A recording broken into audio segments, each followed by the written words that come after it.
আমার প্রিয় ভাই ডক্টর মিজানুর রহমান আজহারি, সারা বিশ্বের ভিতরে যার সম্মান, জমিনের ভিতরে ডক্টর মিজানুর রহমান আজহারি ভাই আসছেন। কত সম্মান, কত মর্যাদা আল্লাহ রব্বুল আলামিন তাকে দিয়েছেন। সম্মান এবং মর্যাদার দিক দিয়ে আল্লাহ রব্বুল আলামিন তাকে অনেক উঁচু মাকাম দান করেছে।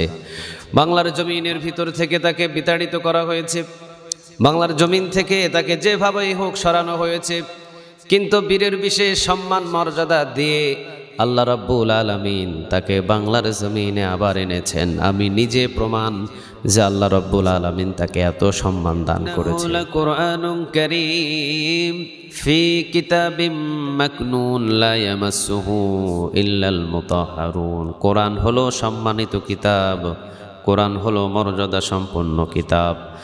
এমন সম্মানিত কিতাব ওযু ছাড়া টাচ করা যাবে না, ওযু ছাড়া ধরাও যাবে না, ওযু ছাড়া ছোঁয়াও যাবে না। ইন্নাহু লাকুরআনুন কারীম। কোরআন হলো সম্মানিত কিতাব। কোরআনের সাথে যদি কারো সম্পর্ক হয়, কোরআনের সাথে যদি কারো বন্ধুত্ব হয়, কোরআন যদি তেলাওয়াত করে, কোরআন যদি বুঝে, কোরআন যদি মানে এবং মেনে মেনে যদি জীবন গঠন করে, তার সম্মান এবং মর্যাদা শুধুমাত্র জমিনের ভিতরেও থাকে না, তার সম্মান এবং মর্যাদা আল্লাহ রাব্বুল আলামিন নিজ হাতে দান করে দেয়। প্রমাণ হলো আমাদের বাংলাদেশের আমার প্রিয় ভাই ডক্টর মিজানুর রহমান আজহারি, সারা বিশ্বের ভিতরে যার সম্মান।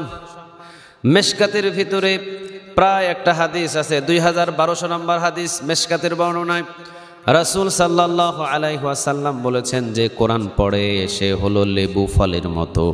লেবুর ঘ্রাণ, লেবুর সুঘ্রাণ চতুর্দিকে ছড়াতে থাকে। আর যে কোরআন পড়ে না, কোরআন মানে না, কোরআন বুঝে না, সে হলো খেজুরের মতো। খেজুর খাইতে মিষ্টি আছে কিন্তু যার কোনো ঘ্রাণ সুঘ্রাণ নাই। এই জন্য রাসূল বললেন সুঘ্রাণযুক্ত ফল হলো লেবু। লেবুর সুঘ্রাণ সবাই নিতে চায়, লেবুর সুঘ্রাণ সবার খুব ভালো লাগে। কোরআন যে পড়বে, কোরআন যে বুঝবে, কোরআন যে প্রচার করবে, সে হলো লেবু ফলের মতো।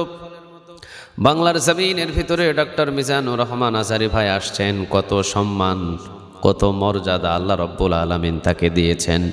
সম্মান এবং মর্যাদার দিক দিয়ে আল্লাহ রব্বুল আলামিন তাকে অনেক উঁচু মাকাম দান করেছে। বাংলার জমিনের ভিতর থেকে তাকে বিতাড়িত করা হয়েছে, বাংলার জমিন থেকে তাকে যেভাবেই হোক সরানো হয়েছে, কিন্তু বীরের বিশেষ সম্মান মর্যাদা দিয়ে আল্লাহ রাব্বুল আলামিন তাকে বাংলার জমিনে আবার এনেছেন। আমি নিজে প্রমাণ যে আল্লাহ রাব্বুল আলামিন তাকে এত সম্মান দান করেছে।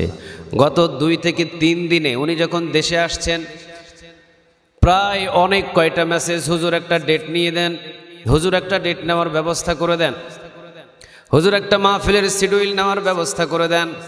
গাইবান্ধার একজন সেনাবাহিনী ভাই আমাকে জোর করছেন, হুজুর একটা মাধ্যম করে একটা ডেট নিয়ে দেন। আমি স্বাভাবিকভাবে একটু বলেছিলাম অন্তত এখন মনে হয় ডেট নিতে গেলে ভাইয়ের সম্মানে কিন্তু অনেক বেশি দিতে হবে। কারণ আমি নিজে কানেই শুনেছি প্রায় ১০ লক্ষ টাকা হাদিয়া দিয়ে ডেট নেওয়ার জন্য কিছু মানুষ প্রস্তুত হয়ে আছে। ৫ লক্ষ টাকা দিয়ে একজন ভাই ডেট নেওয়ার জন্য আমাকে মেসেজ করেছে, হুজুর ৫টা লক্ষ যদি টাকা লাগে আমরা ডেট নিব, কোনো অসুবিধা নাই। আর গাইবান্ধার সেনাবাহিনী, সম্ভবত শিহাব হবে ভাইয়ের নাম, গাইবান্ধা পলাশবাড়ির শিহাব ভাই সেনাবাহিনী জব করে, উনি ঢাকাতে আছেন। উনি নিজে আমাকে বলছেন হুজুর ৪ লক্ষ লাগলে ৪ লক্ষ টাকা হাদিয়া দিব, এরপরও আমাদের একটা ডেট নিয়ে দেন। আমি চিন্তা করলাম সর্বনাশ, কোরআন তো হলো সেই কিতাব যে কিতাবটাকে ফলো করে, যে কিতাবটাকে বেশি বুঝে এবং প্রচার করে, একটা লেবুর মতো সুঘ্রাণ চতুর্দিকে ছড়িয়ে যায়।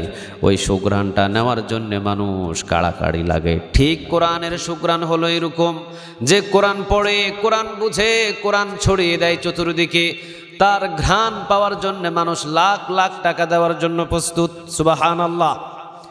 এই জন্য বললাম আল্লাহ রাব্বুল আলামিন যে কোরআন পড়বে, কোরআন বুঝবে, ডক্টর মিজানুর রহমান আজহারি ভাই আজকে যে সম্মান পেয়েছেন, আল্লাহ রাব্বুল আলামিন অবশ্যই তাকে সেই পরিমাণ সম্মান দান করে দিবে।